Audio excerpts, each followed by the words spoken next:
Dr. Tim here from Physio, Orthopedics, and Performance. Wanted to talk isometric or static hip stability, which is great for trail runners, anybody with knee pain, or anybody coming off hip injuries. And so a traditional bridge is in this motion with your feet shoulder width apart, pushing straight up. That gets a lot of glute max. A lot of times you're looking for hip stability. You want to activate the external rotators and the abductors as well. So we're going to take a band. You're going to put it right at knee height, right above the knees.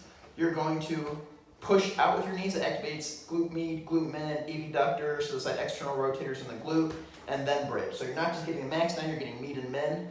To change that equation a little bit, in this position where you're pushed out, externally rotated at the hips, bridged up, you can then lift your toes into the air, and that'll start to recruit some hamstring musculature too, like semimembranosus and tendinosis. It actually crosses the hip, propels you up a hill, makes you more explosive as an athlete.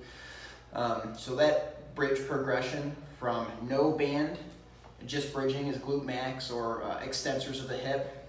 With the band, externally rotated, pushing your knees out while lying down is a little bit more lateral stability, and then raising the toes off the ground recruits hamstring as well. That's a great progression to go through.